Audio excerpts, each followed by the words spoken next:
All right, welcome, ladies and gentlemen. Patrick Precourt here, welcoming you to our 6th week in the Wholesale Challenge. Great to have you all here.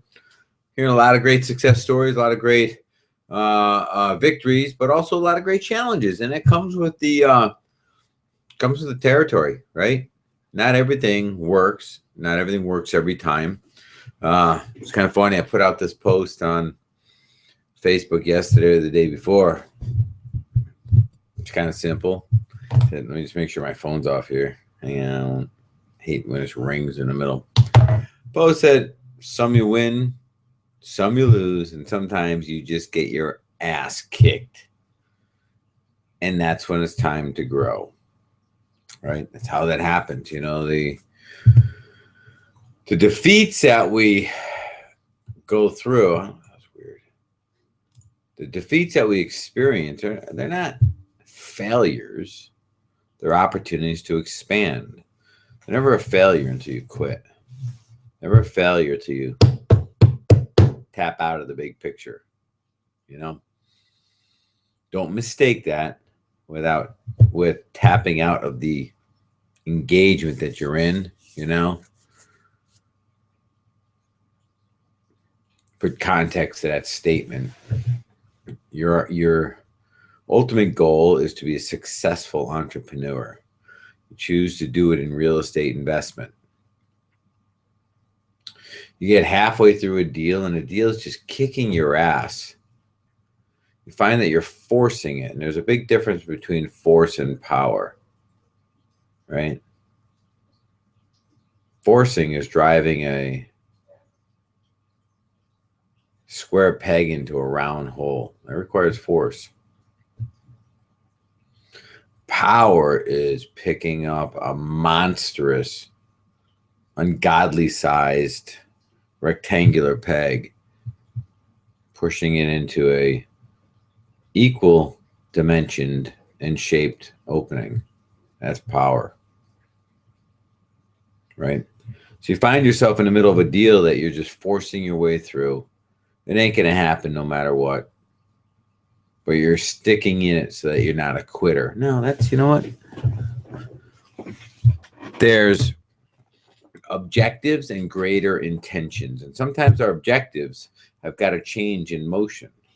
Our objectives are the steps it takes to achieve our greater intention, to be a successful entrepreneur in the discipline of real estate investment.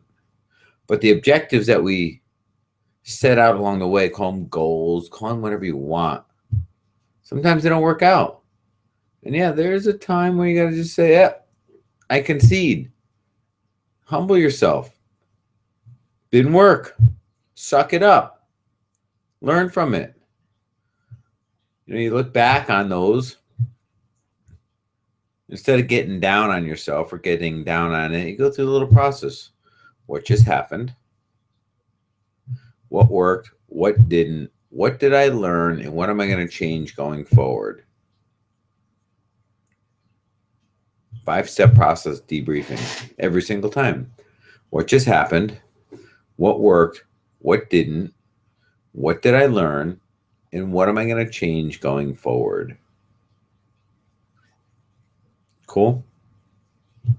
Very simple. I was talking to a guy today, inquired about personal coaching, one-on-one coaching,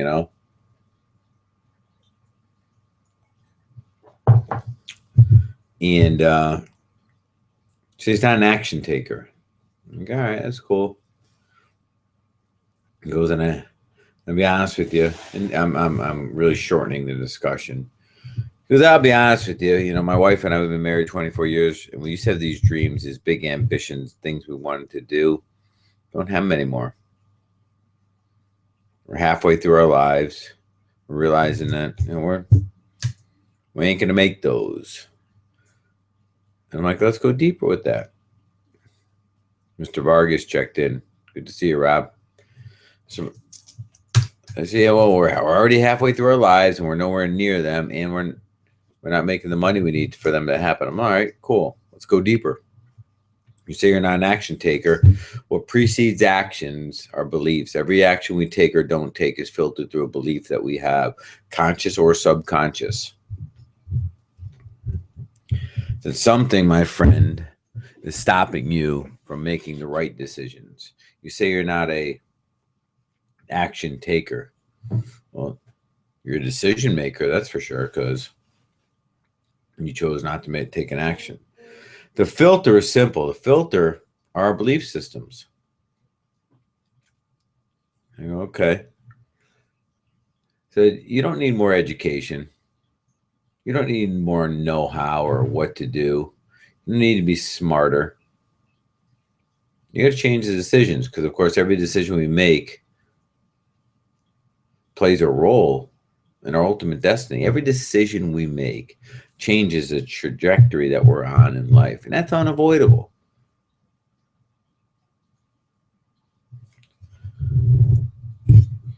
So you say, for those who just joined us, we're talking about a gentleman I spoke to earlier today that was inquiring about one-on-one mentoring coaching.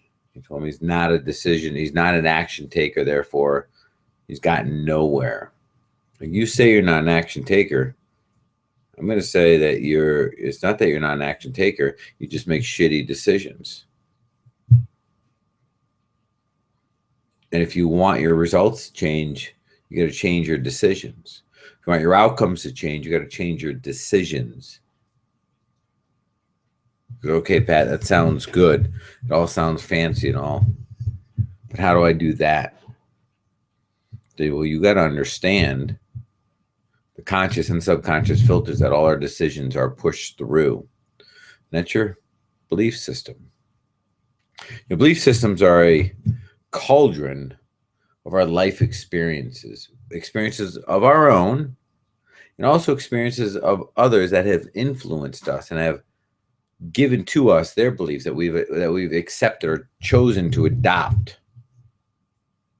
But seeing that our beliefs are shaped on our decisions, or rather on our experiences and on others' experiences, doesn't make a hell of a lot of freaking sense to go back and check them, especially if our decisions go through those belief systems.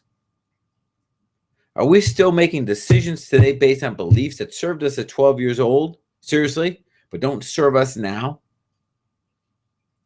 You say you're not an action taker. I say you're just a shitty decision maker. And it's time you change that. See, when you say you're not an action taker, it's easy to blame something now. Not my fault, just not an action taker. It's like, not my fault. I mean, I just got road rage. I got anger issues. No, bullshit. Those are all decisions that you make consciously and subconsciously. Little sidebar, every time you put it off and don't take ownership of it and you blame someone or something else, you disempower yourself to do anything about it. You make yourself weaker. So as you pretend to build yourself up, you actually weaken yourself. There's the thought, right? So what does all this have to do with tonight's presentation? For the most part, nothing, other than the fact that success as an entrepreneur and in real estate is a journey, without exception. Journey requires steady, forward, constant pressure. There will be ups, there will be downs. There will be times to concede the objectives, but never lose sight of the intention, the greater intention. Wholesale Challenge is about creating a habit out of that process. We just happen to attach it to wholesaling real estate. It doesn't matter what we apply it to. In this case, we just happen to attach it there. Okay. Tonight's topic actually is contracts. How was that for a hell of a segue? Contracts. So it's probably the number one thing that, I'm sorry, I got distracted because somebody just sent a comment on a deal they're doing, which I'll read in a second. One of the number one things I hear as a challenge are contracts. The right, the wrong, the good, the bad. So we're going to share some ideas on that, and I'm going to paint a different picture around contracts. Because here's the deal. Out of every contract that gets shared with me, let me take that back. Out of every 10 contracts in the wholesaling space, and somebody says, hey, Pat, will you take a look at this? About 6 of them are invalid. Think about that. And it's not because they're invalid because somebody intentionally made it that way. They know better. You guys will know better. Let me share that. So here's a deal that Mr. Vargas got a couple weeks ago under contract. All-in purchase price, $68,000 with a wholesaling fee of $68,000 with a 10% wholesaling fee of $6,800.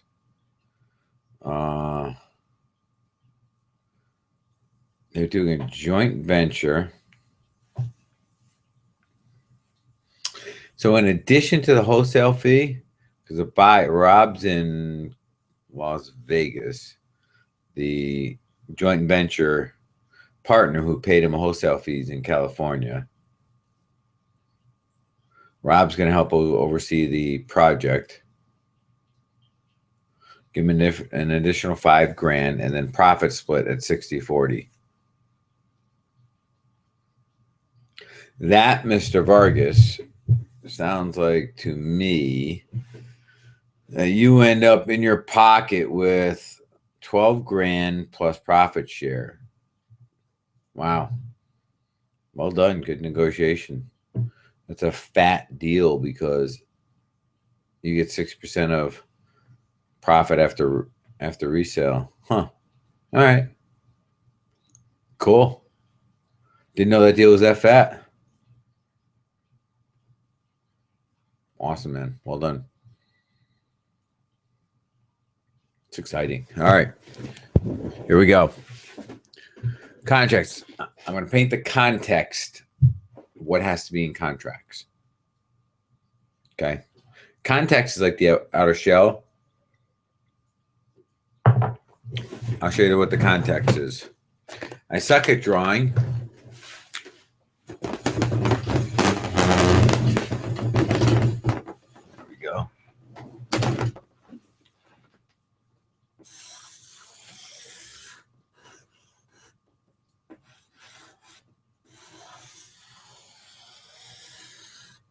Boy, do I suck at drawing.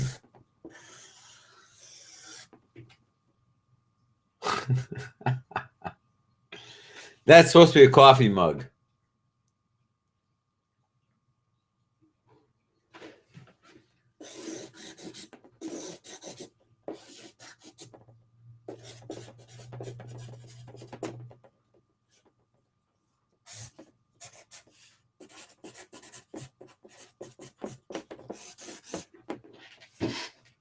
Boy, I suck at drawing. I got to work on that. All right. So what goes in the cup is all the content. The cup is the context. If you don't get the context right, if there is a breach in the cup, there's a crack in the cup, the context is wrong, and all the content leaks out. In other words, you ain't got nothing left. Okay? Content, what goes in the contract? Context, that's what holds the contract together. It's easy to understand what goes inside a contract. I want you to understand what holds the contract together. Number one, okay? You know this. I'm going to repeat it. In real estate, contracts have to be in writing. They have to be in writing, okay? It's part of the gig. If they're not in writing, There is no contract in real estate. In other genres, there is. There's such thing as a legally binding verbal agreement.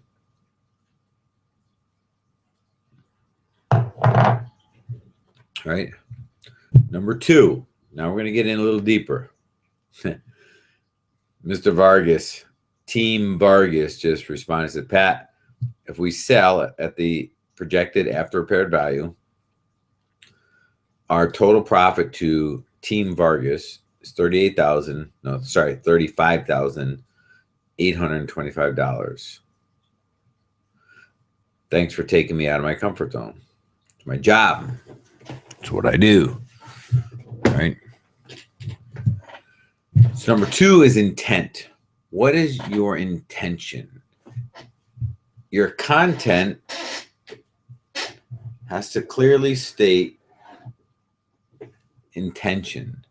And that makes up the context of the contract, meaning that your contract can't state something that you do not intend on doing.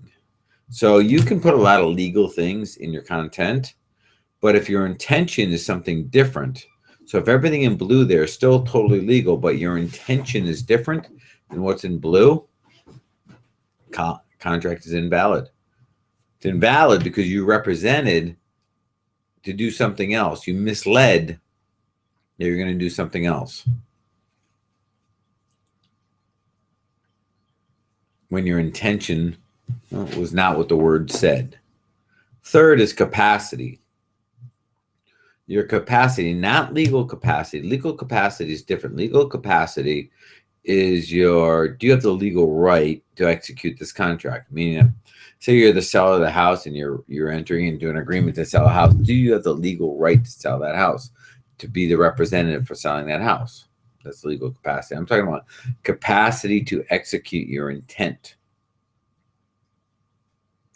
For instance, if I wanted to buy a $100 million home, and I went into a contract to buy a $100 million home,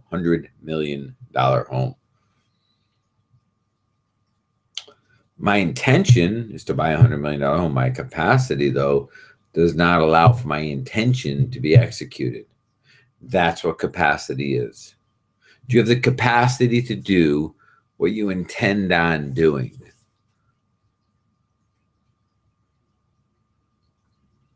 Make sense? So, intent, specifically what you plan on doing. Capacity, your ability to do what you say you're going to do. Of course, it's all got to be in writing, right? And then finally, and this is a big one, a meeting of the mind, a clear understanding by both parties what's happening here. In other words, you both have to believe that the contract is saying the same thing. That makes sense? I enter into agreement with you. We both have to believe that the intention, understand the intention at the same level. There's going to be a meeting of the minds. If any of those are breached, you run the risk of your contract being judged invalid, doesn't exist. So everything that you did after that based on a valid contract becomes invalid. Ooh. Think about that one for a sec.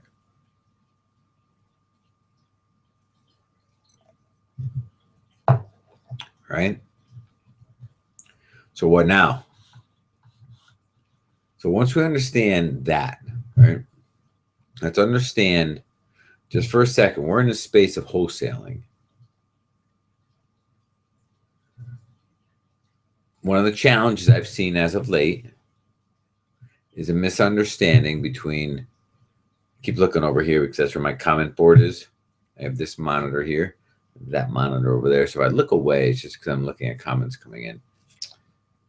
There's a understanding of equitable title and legal title. And the understanding don't seem to be too clear.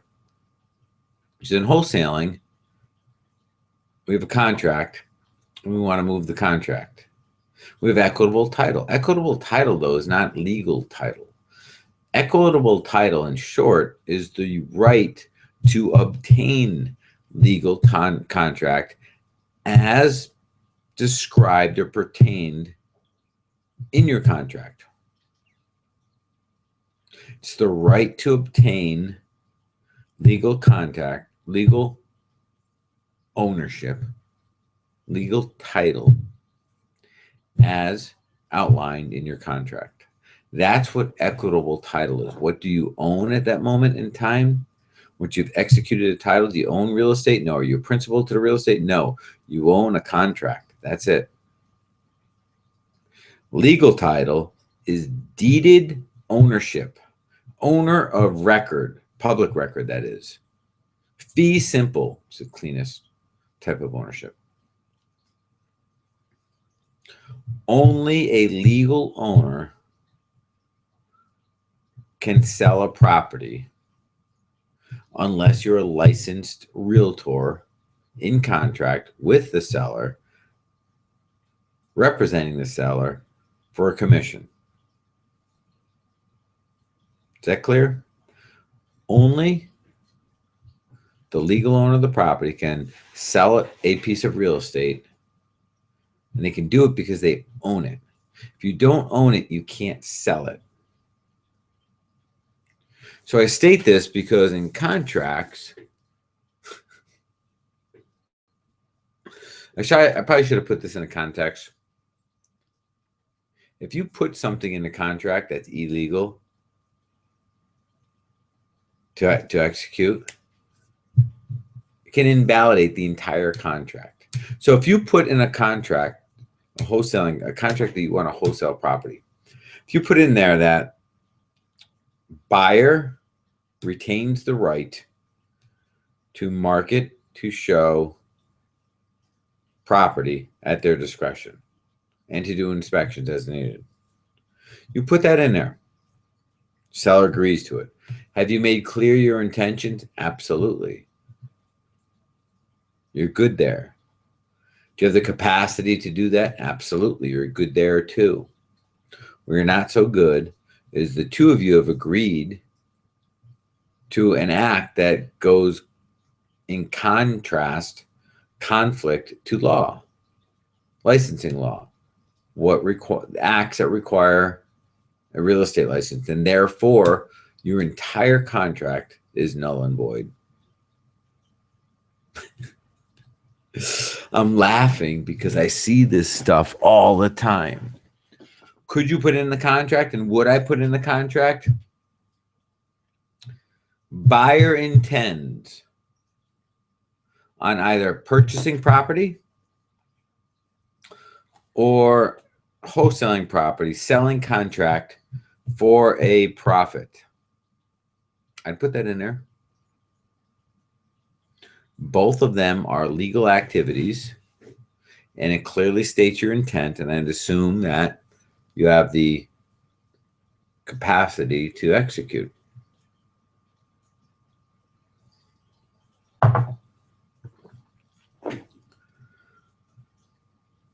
Okay, now let's go one step further. I'm going through this slow, just so we're clear on what's working, what's not.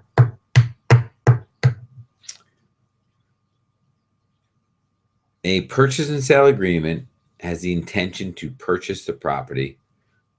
When you state otherwise, it convolutes the contract a little. When you say, I may purchase it or I may wholesale it. I'm not saying don't do it. I'm just saying it. Selling the contract is not what the purchase and sale agreement was designed for. Let's be honest, right? So what do you do about that? And keep in mind too, that a purchase and sale agreement is a bilateral agreement. Both parties have obligations and commitments to that contract. There is a unilateral agreement, a one-way agreement, where you just say, here, seller, I'm going to pay you some money and buy a set of rights to your property. Now, a purchase and sale agreement does, no doubt, give you a set of rights that you kind of tie up. Purchase a option agreement, however, you actually buy a set of rights that have an expiration date on them. Set of rights typically say I have the right to purchase this property or not within a certain amount of time at a certain purchase price. That's all. Very simple. And I give that seller an option fee. The option fee is non-refundable. It's in exchange for the set of rights that are being given to us. The option agreement that I use has, in addition, in there, it says I plan on either buying this property, selling this contract, or not doing anything with it and letting it expire. How much is that worth to you, seller? Well, Pat, if you want to tie my property up with those terms, it's going to be X amount of dollars. But now I've paid him, her, owner, money in exchange for these rights to do whatever I want. The intention is clear, and I'm buying a set of rights to postpone making a decision until I feel like I want to make a decision or not. I don't have to. It's a unilateral decision. I don't have to do anything else. I can just let it expire. There's nothing for them to do outside of, well, execute the purchase and sale when it comes time to buy. Option agreements is a powerful tool if you understand it. The option fee that you pay is not a deposit, is not refundable, has to be that way for the rest of this agreement to work properly. Okay. I would generally recommend you use a purchase and sale agreement when you're pretty confident and your intentions are such that you're going to close on the property. If that is nowhere on the radar screen, I would personally recommend using an option agreement. I'm going to put my option agreement into our resources for you.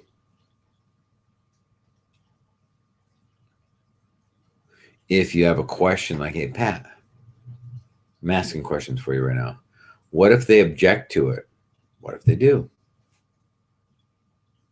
You're saying they're objecting because you're being crystal clear on your intentions. So not to object would mean that you're not clear on your intentions, which then invalidates the context, right? But what if they object? Well, I don't want you to tie up my property. Listen, Mr. and Mrs. Seller, here's the gig. I'm willing to take my time, my money, my expertise. I'm even willing to give you a non-refundable option fee here to get your property sold. You don't have to go pay an agent like normal. I'm paying you to sell your damn property. And I'm motivated to get it done, because if I don't, I lose out on my investment, my time, my money, my marketing. And to be clear, homeowner, I don't really directly sell your property. I sell this contract. My buyer goes to purchase and sale, will then execute the purchase and sale with you. That's how you'll correct 75% of the objections, because it makes sense, right? We're taking our time, our money, our expertise, our buyer's list to liquidate the contract, which means liquidating their property. For the remainder, well, I don't want to tie up my property. That's cool. Mr. and Mrs. Seller, this is what I'll do for you. We're going to put in a first right of refusal with a caveat, meaning that if you find a buyer that's willing to pay more than I am, as per our contract, I will let you out 100% out of this agreement, and all I ask is you give me my option fee back, because I'm giving you your rights back. We'll put that right in here, so you can go sell it on your own. If somebody wants to offer more than I'm willing to offer you, no problem. All I ask is if you, as I give these rights back to you, you give me my option fee back, seeing as, well, that was a trade. You gave me rights, I gave you money. Now you want your rights back, which I'll give to you, but you give me my money back. What do you got to lose? That would be how we deal with that objection. Okay. It's actually pretty straightforward. And when you're just straight with people, honest with people, you know, 9 times out of 10, this won't even be an issue. Occasionally have that one client or customer that's been hosed by somebody. They got Uncle Louie in their ear. They have the right to be, or not the right, but it's understandable why they got their guard up. That's going to happen. Don't fight it, man. Don't force it. Use your power, not your force. Use your power, not your force. Big difference. It's kind of funny because right now, where I'm looking right now is where my whole screen is, but my freaking camera's down here. And I can't just stare at my camera because there's nothing there. I can stare at like my screen and me, but I can't stare down here. So there we have it. That's contracts in a nutshell. And keeping us legal from getting in trouble. You're going to need an email from me over the next couple days. I'm going to ask for some feedback from you. Where you're at, what you're doing, what you're not doing, okay? And what we need, what we need to do to get your bottoms moving. Get your bottoms moving. I'm not going to lie to you. There's a couple of you who are not moving as quick as you could be or should be. And I get it. I get it. But like I told you at the very beginning, okay? This ain't the time and the place for that to happen. I expect more of you. So I'm going to send out almost like a short survey, and I'm not asking you to, blow wind up my butt. I'm asking you to be honest with me. Survey basically says, what have you done? What's working? What's not? What do you need to do, in your opinion? And why haven't you done it? That's the biggest question. Rob, that's great. You got one freaking deal, dude. Awesome. Love you. But what the freak? Why aren't we pushing for more? You're bigger than that. You played bigger than that. You are bigger than that. Why are you playing small? Because you have one deal? Rob, I can push a little because he and I have a relationship. He knows where I'm coming. He knows I come from love first, right? Not just a bust of stones. And I know Rob. He's capable of so much more. But I also know Rob that sometimes he likes to sit back and feel sorry for himself, which takes his game down, right? We all do it. Make no mistake. We all feel sorry for ourselves once in a while. You ever have a real shitty day? You're just pissed off at everything. It's impossible to have a real shitty day and be down and depressed without focusing all of your energies on you like a selfish little twit. If you would for 1 second stop focusing on you, being so damn selfish, and focus outwardly, have a little gratitude, stuff down a little humility for 1 freaking second, and that bullshit, crappy attitude would go away.